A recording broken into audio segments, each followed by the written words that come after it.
I think of television as, I think I said earlier, as a kind of technology of race. Right? And as a technology of race, it does exactly what we've been talking about. It naturalizes and normalizes. It gets us to see these things as not remarkable. How can we imagine something different that comes out of a different history, a different set of facts for Black people? And I think that's what Afrofuturism does for us. It says that our stories need not be bound by this sort of history of a storytelling that comes out of oppression.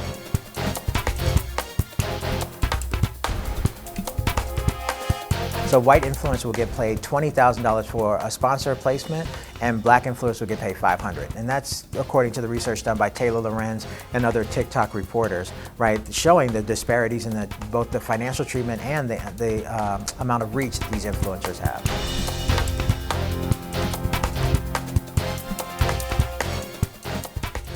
One thing that can be done is talking in simple, direct language that most people can understand and repeating. And that is how you instill a frame in people. Is simple examples, simple language, repetition, keep associating the same things together. For example, white people and Black people, we share the same interests. And I think this generation is countering this one notion of Blackness, of those stereotypical notions, by showing, here's what it really looks like. This is what we see and this is what we experience in everyday life. And I think that's making a difference. This documentary, Racialism in the Media, is based on 25 years of my research. It explores how the media constructs, controls, and manipulates racial ideology in our society. Now, the media does not have an all-encompassing control over an audience, but it has been documented that certain images and messages can influence certain people in certain ways at certain times. One thing we should also understand when we're talking about the impact of the media on the audience is that police are members of the audience too, and they are subjected to the stereotypes in the culture and the media images in the culture. So I at least suspect that police are more afraid of Black defendants. Current research has made it very clear that mediated texts provide viable ideas and visual stimulation. They feed our societal norms and ultimately influence how meaning is constructed and understood. At the root of it is that we're buying and selling not just images of people, we're buying and selling desire. We're buying and selling ideas about who we are, what's valuable, what we value, what we desire. And that's all tied into advertising. It's all tied into the way we think about attaching, say, sneakers to a body, or attaching a basketball to a body, or attaching comedy to a body, right? So all of these ways, and I'm using these terms, attaching things to bodies, because I want to underscore the ways in which certain kinds of bodies are valued in the marketplace differently than other kinds of bodies. Just continuing this thought about getting outside of that kind of functional, transactional moment with stereotype, or even either it's racist or it's not, it's racism or it's not. What that does is that it leads people down this path that, oh, if we just fix this, if we just turn this off, then everything will be okay. So let's start with an understanding of what racialism is. Racialism involves racial images, ideas, and issues that are produced, distributed, and consumed repetitively and intertextually in the media. In other words, you see them over and over again, and you see them everywhere, in film, television, music, literature, and even social media. So what I love about racialism is that it really pushes the work of scholars like me to get out of that here's a stereotype, there's a stereotype kind of rut, right? Stereotypes are kind of functional. So people believe that we either stereotype or we don't. And if we get rid of stereotypes, then we'll be okay. Racialism complicates that. Racialism examines images and messages about African American culture. These messages and images are based on stereotypes, biased frames, historical myths, and traditional racism. Through these representations, problematic ideas and images are normalized, and they ultimately shape and influence societal ideology and behavior. Racialism says tropes, stereotypes, all of those things are one part of a larger ideology that our society buys into. And so stereotypes feed that ideology. Racialism kind of is a wonderful concept that captures the ways in which iconography, images, symbol systems impact and inform our thinking. And so for my undergraduates, we often talk about how much work goes into posting the perfect selfie. And to get to that point, I was like, do you post the first picture they take? They're like, no. You have to edit it. You have to get the right angle. You have to make sure your lighting is right. And imagine doing that times 10 with the jump cuts, the transitions, the choreographing, the music choices, and everything else that these young folk are doing on TikTok to create in less than a minute either PSAs about sexual health and hygiene, PSAs about trans identity, or fashion shows, entire fashion shows set to a 26-second clip of a song that has not yet been popular but will be by the time you see 17 videos. So the idea that youth and leisure combine to make what black folk do online less than relevant, less than productive, is something that the media really traffics in as a stereotype. Cultivation theory suggests that mediated images and messages are an important part of how people see the world. George Gerbner, a prominent communication scholar, used cultivation theory to study how television impacts society's views. As early as 1969, Gerbner found that heavy television viewers tended to believe that the world presented on television was the same as the real world. In other words, as stereotypes and other mediated ideas and images are normalized through the media, they can become common representations and norms accepted by the audience. I think it's harder now, both because the technologies have shifted and the platforms have shifted. And so, because we're no longer in a network environment, we're not even a cable environment, we're in a digital environment of streaming platforms, which involves tech companies, media companies, content companies. And so the access to imagery and representation is no longer simply driven by the logic of least objectionable programming. Right? Your students love some of those 1980s shows that I wrote critically about. So how do we measure the impact of those shows? What is the criteria by which we want to celebrate something like Pose, or we want to celebrate something like Insecure, or we want to celebrate something like Atlanta? Right? The Shot. I mean, there's so many shows now that represent African American life in ways that you and I might recognize as having at least hit a thread of what we might call believability, or something that we would recognize. I love this concept of racialism, particularly for the media. And I find that the black media is just as complicit in racialism as mainstream, but from a different vector. So I'm speaking specifically of black media outlets, both historical ones such as Ebony and Jet, and newer ones such as Madame Noir, Bossip, and other entities owned by Kathy Hughes' Radio Television One network. And what they do is they perform a version of black respectability. They co-opted the term black girl magic, which was originally coined by Kashawn Thompson back in 2014 to talk about black girls in the hood doing marvelous things to make the everyday happen and happy. And those media outlets co-opted black girl magic to instead focus on respectable black people, such as Lupita Nyong'o winning an Emmy, right, or Serena Williams winning her title, as opposed to the actions of everyday people. So it's interesting that you ask about, sort of the impact of racialism on black audiences, because often we're so concerned about what does it mean when folks outside of our race take up these these kinds of ideologies and belief systems, and what impact does it have on us? Well, so let's talk about, well, what does it mean when we ourselves grow up under a constant diet of these kinds of bias frames, right? These stories that don't always favor us, prize us. What does it mean when we ourselves are educated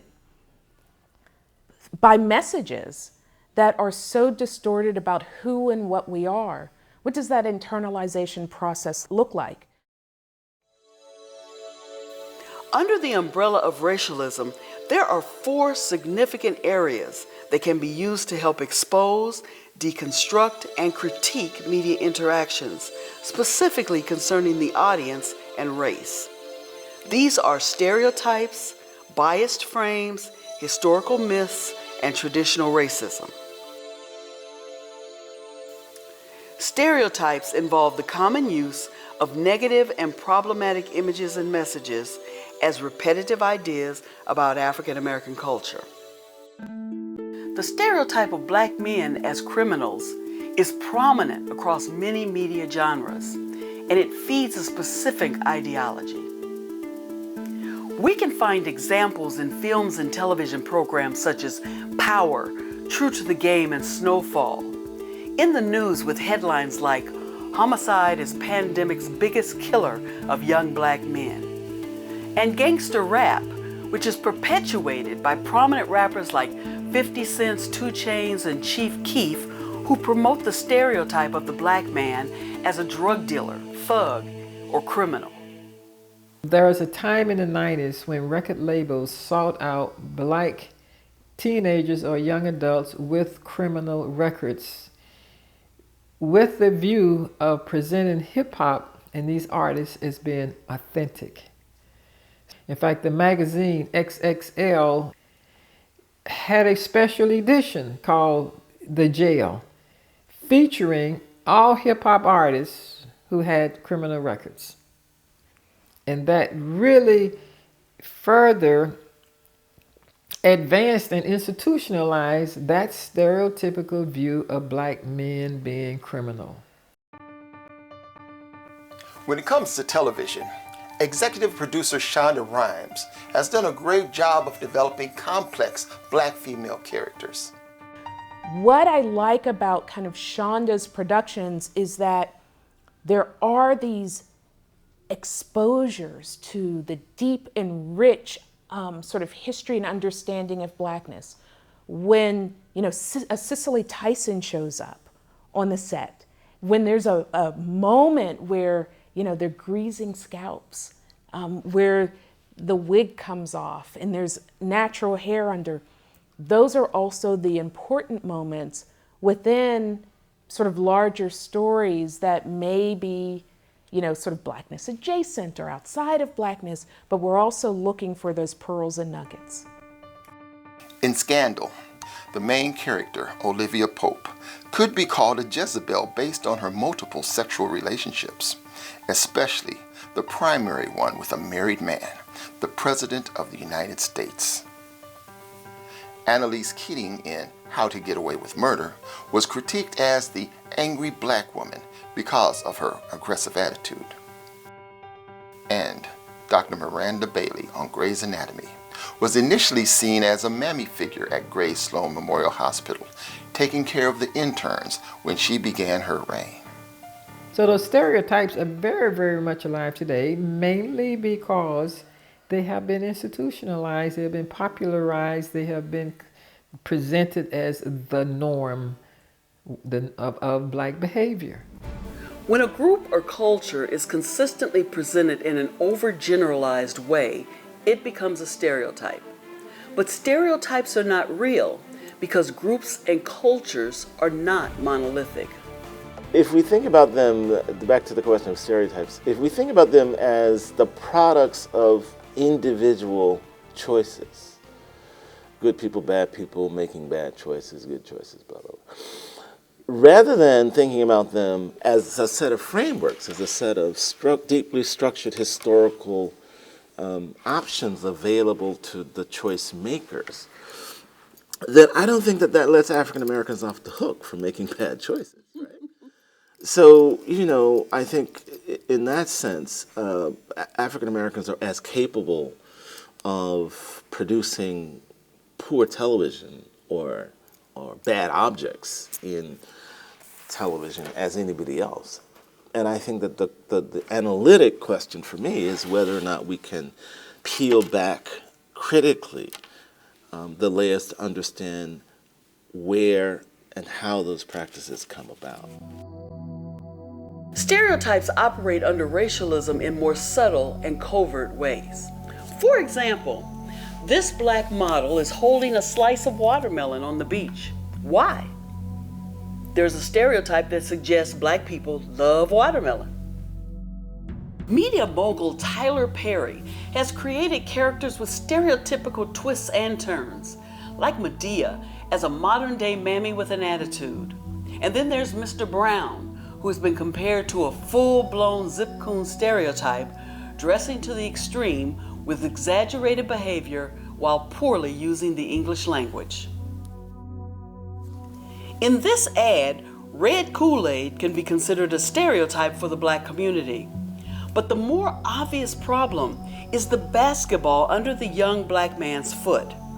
Notice that he's wearing hush puppies rather than tennis shoes, and he's not even on a basketball court.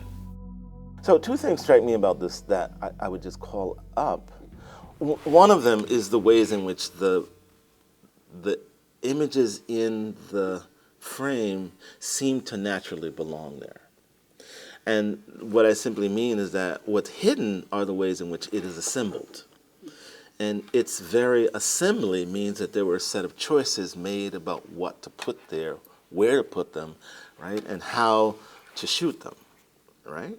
So it's that moment that we hide the choices that it becomes naturalized. So there is no necessary belonging between a basketball and a black male body. It could have just as easily been under her foot because there's the WNBA, right? But also the idea that the basketball and Kool-Aid and black bodies belong in the same frame. So the Kool-Aid is already sort of targeted a particular audience, a particular market, a particular demographic, right? Through its simple assembly of these objects that don't belong together, who come together in this frame, and you eliminate the choices that put them together in the frame. That, it strikes me as the kind of both the subtlety of the ways in which these images are working, but also the power in which they're working too, right? Biased framing examines the shaping and creation of black cultural issues in adverse ways. Various frames or pre-constructed thoughts and ideas are embedded within the mediated texts, and those texts ultimately can influence the power of communication.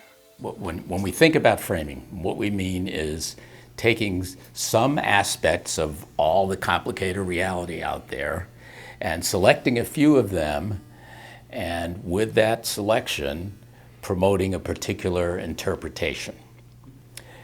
Now, what happens when, for example, you're talking about covering crime on local TV news?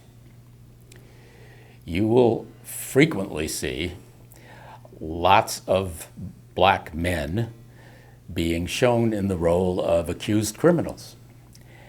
But only a few aspects of the reality are included in the frame. And frequently, the only information you get is from the point of view of the prosecution and the cops. So we're getting a really distorted or biased view of that particular story. Now, sometimes, of course, they are guilty, of course. But sometimes it's a much more complicated story. And not only that, even if they're guilty of the crime, there's a whole lot of other information that's left out. Creators use keywords, selective images, and detailed information to guide the way the receiver processes certain information. So do we know, was that kid discriminated against?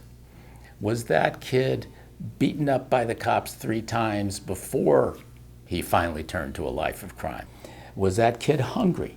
Was that kid subject to gang intimidation? I mean, there's so many parts of the story that are left out that even if the perpetrator is guilty of the crime, there's a whole lot of other information that might make you more sympathetic and understanding and less angry.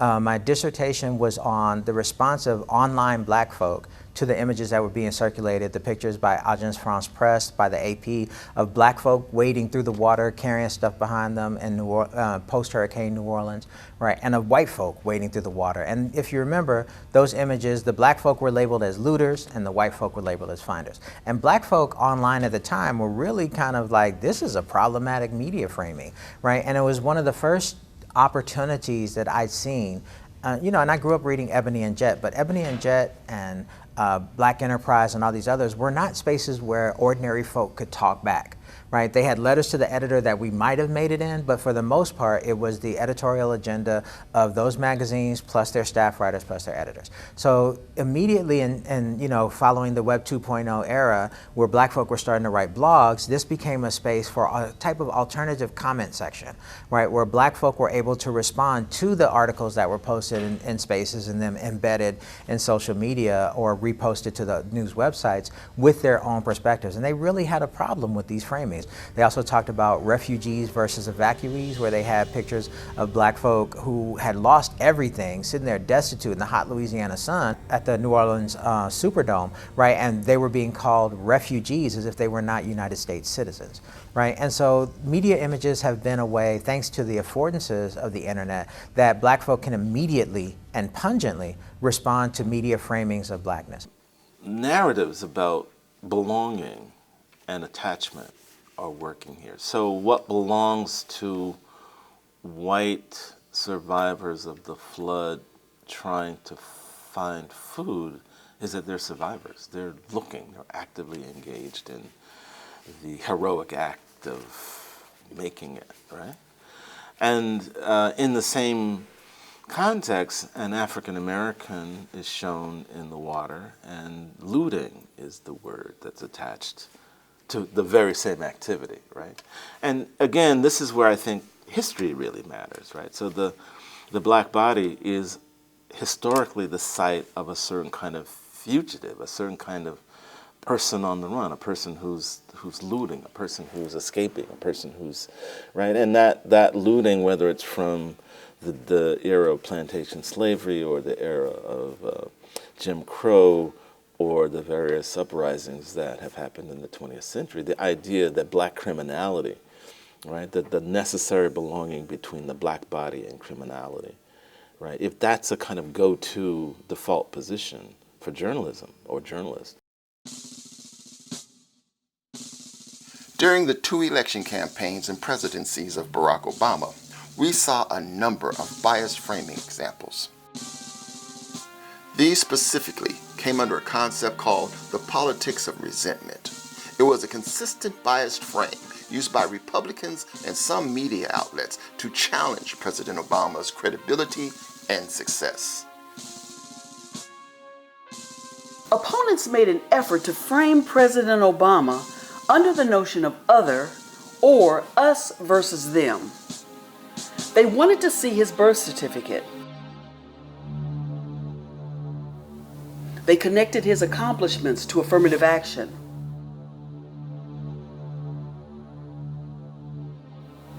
They accused him of being a closet Muslim, and they pushed a negative view of Obamacare to the extent that many people didn't really realize that Obamacare was exactly the same as the Affordable Care Act. You began to see editorial cartoons that were taken up on Black Twitter where they showed Michelle Obama with her arms out looking like a gorilla, or Obama and Michelle and Kafieh, right, doing a fist bump in the Oval Office, right? And the media played a large part in reposting those images to social media, and black folk took a lot of their time to tear them down. But it was remarkable how those media images began circulating and percolating. In this Fox Nation article, the headline reads, "Obama's hip-hop barbecue does not create jobs." This is biased framing because it was not a hip-hop barbecue, but President Obama's 50th birthday party that had nothing to do with creating jobs. Also, notice that despite the focus on hip-hop, of the 4 black male images, only 1 is a rapper. Certainly that biased frame that you've so clearly articulated describes the ways in which we can be biased. Those constructions of messages show a bias towards blackness, but really weren't respectful to blackness. And internalizing that, there's a subtle and tacit pass that we give to society for the ways in which they brutalize us. The construction of a news story involves specific information, images, and sources, which determines what is considered important. Research has shown that only certain people even decide what news is covered, and this significantly shapes what we see, hear, and read. In the 21st century, there is a crucial need to evaluate images and messages that push traditional racism. But we also need to pay attention to popular constructions of race that are routinely woven into the system. From 1987 to 1990, I lived in Philadelphia, Pennsylvania. And long before I knew what racialism or a biased frame was, I experienced a key example. At that time, there were 2 local serial killers on trial for murder, Marty Graham and Gary Heidnik. In the newspapers, there were mugshots of Graham all over the front page and every night on the 6 o'clock news. When it came to Heidnik, I never saw one photo, one mugshot, and no video images on the 6 o'clock news to show what he looked like. And I looked. While gathering images for this documentary, I discovered, of course, that there are photos, videos, and mugshots of Heidnik. But key decision makers in Philadelphia's local news media at the time chose not to use them, thus shaping and creating a biased frame. Biased framing has been analyzed in the science fiction, fantasy, and horror genre as well. What I love about the horror genre, particularly when it comes out of the imagination and storytelling of Black writers and directors, is Black horror isn't that sort of gross torture porn. Black horror tends, not always, but for the most part, focuses on the ways in which we can see socio-political change. My favorite thing about Black horror is that it addresses what's happening in our social world. Afrofuturism evolved in the early 1990s to counter the biased framing of African American culture often found in science fiction and horror genres. The goal is to make sure African Americans are included in the future. The most exciting example of Afrofuturism are the popular Black Panther movies, which present a positive picture of African culture as progressive and exceptional.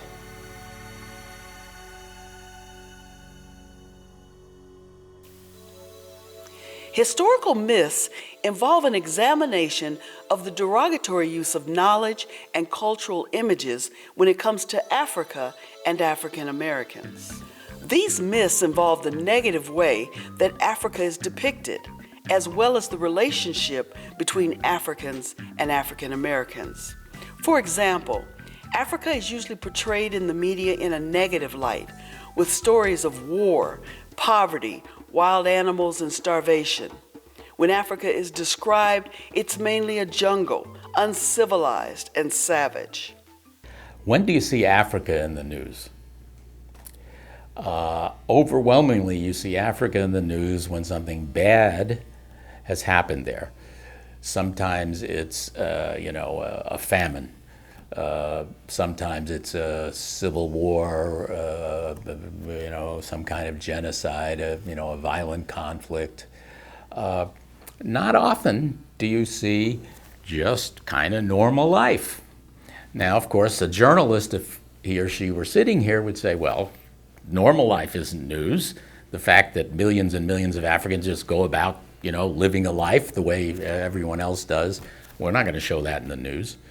And that's understandable, but it's unfortunate because it means that we don't get to see images of Africans being just like everyone else in the world. King Kong is a significant example of how historical myth functions. This myth involves black men being compared to apes or monkeys. That's why the cover of Vogue magazine in 2008, featuring basketball great LeBron James, posed like King Kong from a World War I Army recruitment poster, created a major controversy. The picture itself is highly motivated. It's highly organized to produce a kind of shock, but it's also drawing on these historical, deeply embedded ideas about sexuality, about masculinity, about desire, about fear. LeBron James with Giselle, he probably didn't remember the King Kong image. And yet, in some ways, here we are in a room. He's participated in this construction. She has, the photographer has, and no one in that room said stop, right? But if they had understood the power of this notion of racialism, then maybe someone would have said, okay, wait a minute. We have a history. We've seen a diet of these kinds of images, and we're not going to produce this again. Another example is this Nivea ad, which shows a black man with his hair cut low. He's about to throw away a version of his head with a large, bushy afro.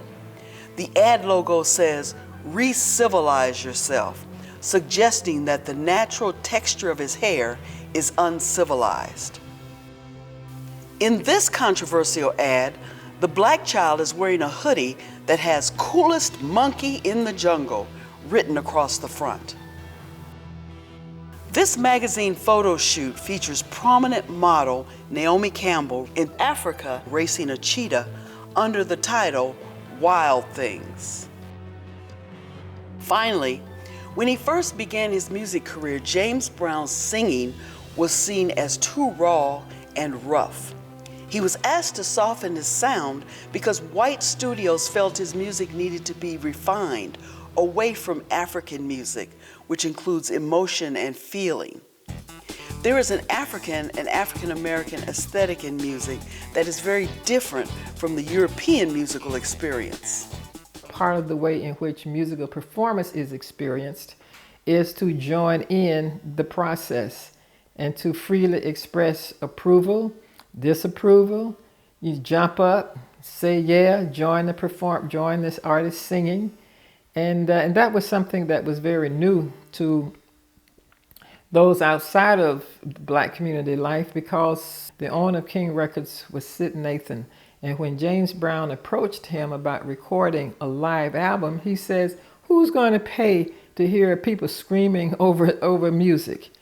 And then he says, "No, I'm not going to do that." And that led James Brown to finance his own first live album, Live at the Apollo.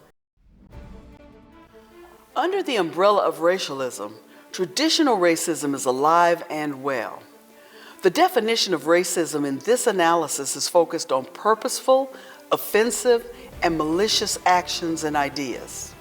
For example, a white person calling a black person the N-word, someone hanging a noose on a gate at the African American Museum in Washington, D.C., burning a cross in a black neighbor's yard, or an alt-right rally against people of color. The term racism has extreme historical and emotional ties, pushing it into a deep abyss of negativity, fear, and hatred. The problem is, when we focus on those extremes, we too often miss the subtle but important elements of racialism that can be just as powerful and problematic.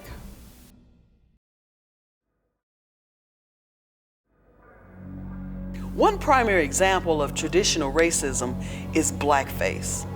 This recent Dunkin' Donuts ad shows a model in blackface promoting their chocolate donut. So these images began very, very early in our history, and they've been maintained over the years and justified in various ways. And these images became real through blackface minstrelsy in the 1800s, 1830s, 40s, and continued into the 20th century.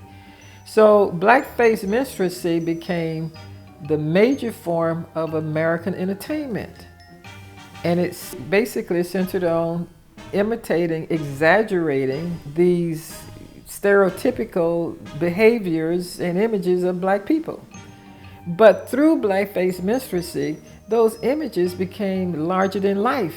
They became real. They became black people.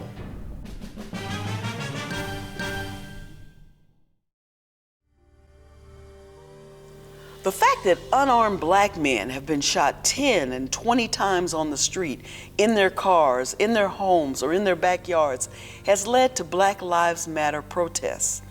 These protests are under constant scrutiny, surrounded by traditional racist images and messages.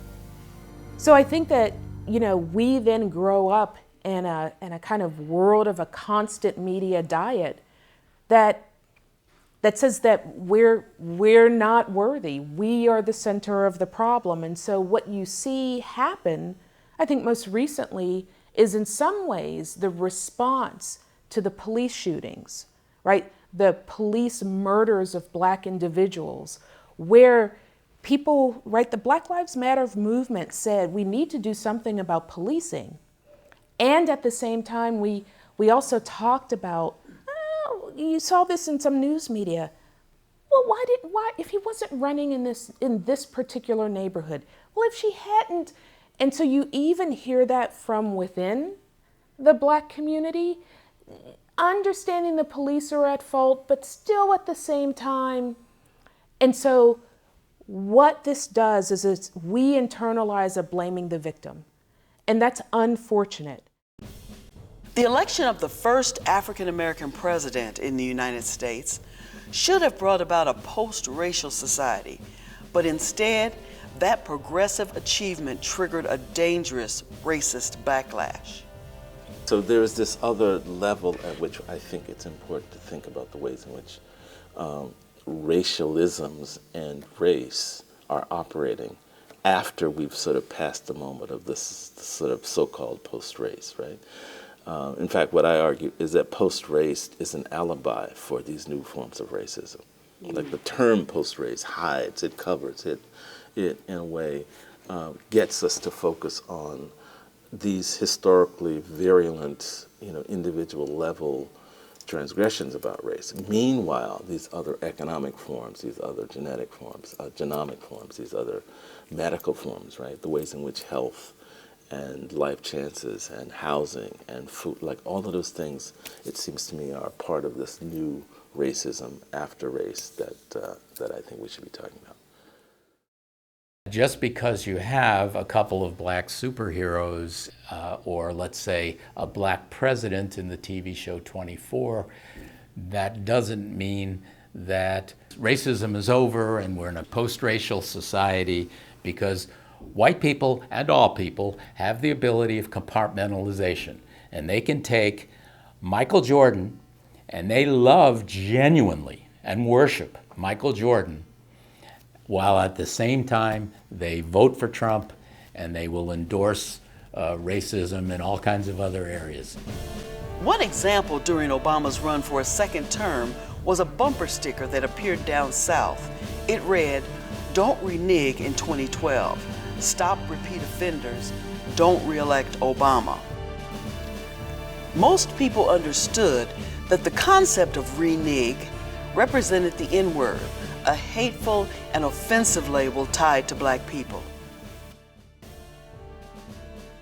Although the platform has changed under the ownership of Elon Musk, it cannot be denied that Black Twitter generated a shared experience and powerful effort to unite people of color under a collective discourse within social media.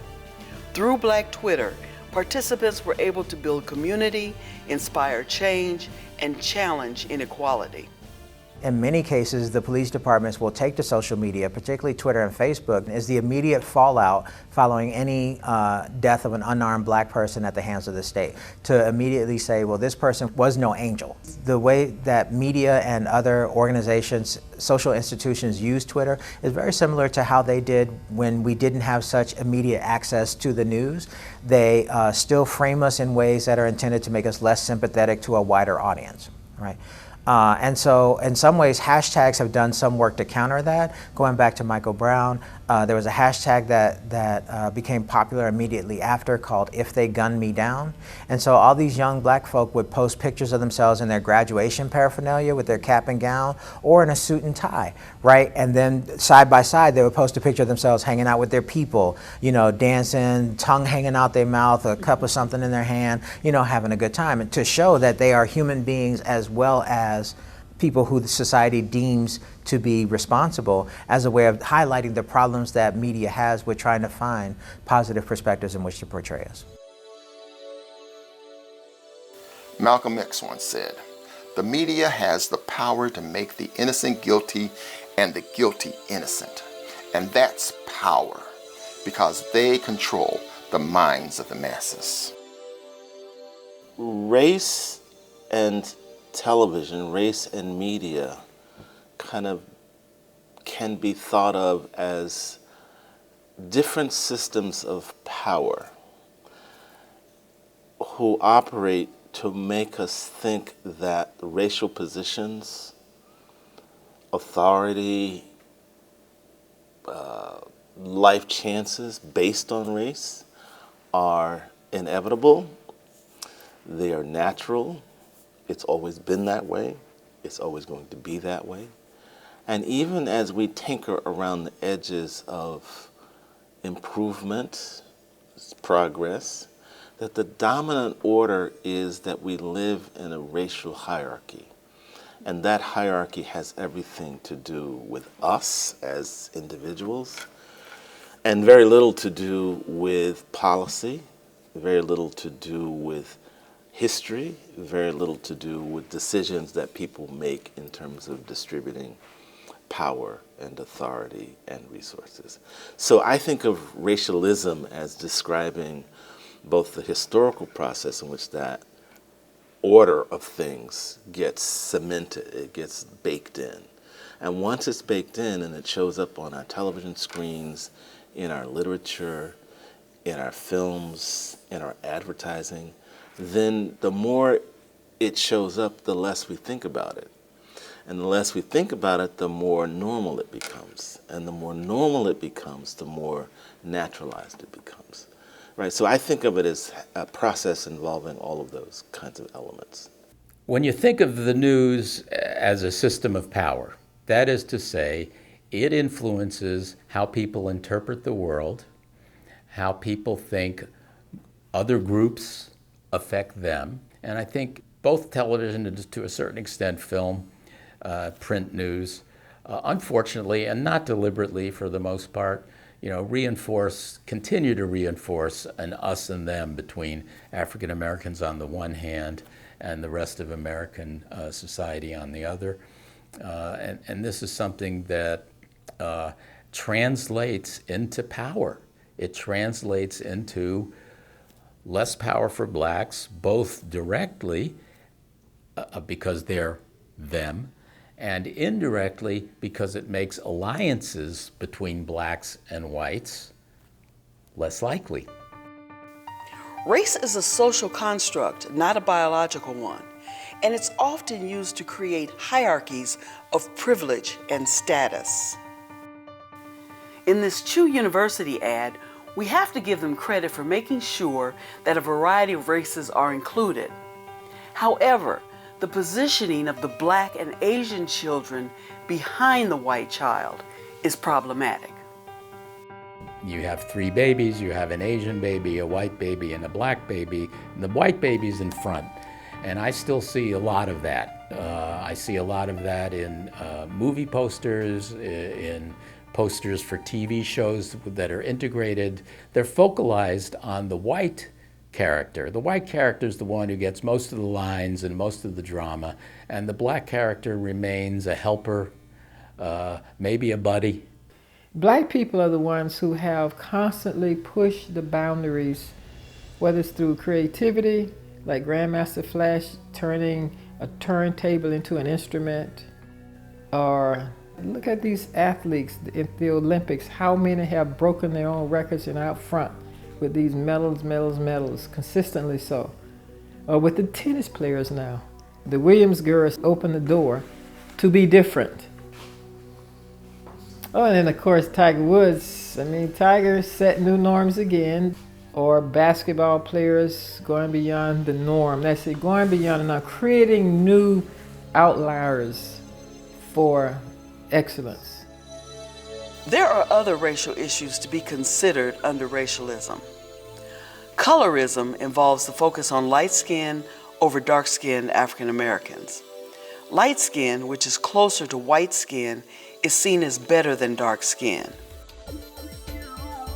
An obvious example of colorism can be found in rap music videos. Rap video dancers are mostly light-skinned. Controversial ads have also lightened the skin of some black entertainers. And in the news, black men's photos or mugshots have been darkened to project the notion of danger.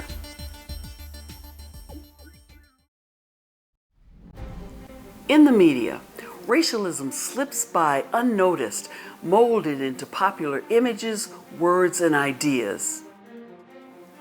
Unfortunately, when racial images are normalized as part of the media, we all buy in. For example, if a child grows up seeing black men primarily shown as criminals in the news, on primetime television shows, in popular films, and through gangster rap music videos, the black man as a criminal becomes the norm. Today, more people need to speak out and challenge these kinds of negative images and messages. I think what's making a difference now, I think black athletes and black musicians are speaking out in ways in which they never did. Now the artists are saying, this is my life. This is how I see the world. This is how I see blackness. And they're also non-apologetic about an African heritage, African roots into understanding who we are as a people. Not as an uncivilized people, but who we are as a productive, first-class citizen in this country. What racialism does is it reminds us just how embedded, right? Like a number of other systems and institutions and the ways that we move things forward in our socio-political world, we can't set media aside as something separate from all of these powerful belief system creating machines. To think that it only comes out of one source or out of one mindset is to fail. There are other examples of racialism that offer more neutral or even positive portrayals, such as this Pine Sol ad. Despite the fact that this is an ad for a cleaning product, the ad is a mammy stereotype with a twist. Instead of a plus-sized, non-sexual image, this mammy is sexually constructed. She's positioned laying down in a satin robe, her hair is shiny and long, her makeup is flawless, and she is beautiful. A second example comes from Tide detergent, with an image that totally dismantles the stereotype of the black man as a criminal or the missing black father. Race is used very effectively to contrast these two types of life cereals. The black girl and boy represent maple and brown sugar, while the white mother and son represent regular life cereal. Racialism is not an effort to let racists and racism off the hook, but rather a means to expose, deconstruct, and critique other factors that make up the connection between race and media.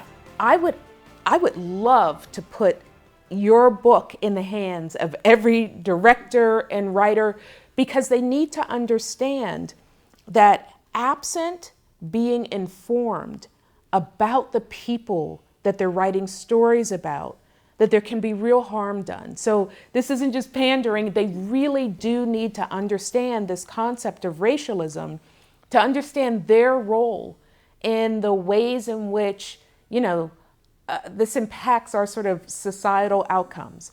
And that is regardless of race or creed or color. Everybody needs to understand this concept. So the first is to put the book in their hands. I think the second is that right now we see, I think in the writer's room, again, within and outside of Blackness, the sort of drive-by writing of Black stories, right? Where creators are moving too quickly in creating the stories about us. More research, more time, more sensitivity, but to write from a fully informed position is the best way to do that. So this is getting more sophisticated than just diversity in the writer's room, but this is about smarter writers, I think is the second thing. And I think the third thing is then where do we come in as an audience in insisting that the industry do better, that we demand better quality. When certain images and messages are repeated over and over again and seen everywhere, not only will those outside of the African American community start to believe it, but many Black people will believe it too. This documentary offers just a few examples of how racialism operates within today's mediated experience. If you pay attention, you will start to see how mediated images and messages influence thoughts and ideas about race in America and around the world. The goal of racialism is to identify and ultimately transform racial inequalities found in media programs, products, and practices. It is an effort to provoke change when it comes to the problematic racial images and messages that we have all come to know and love.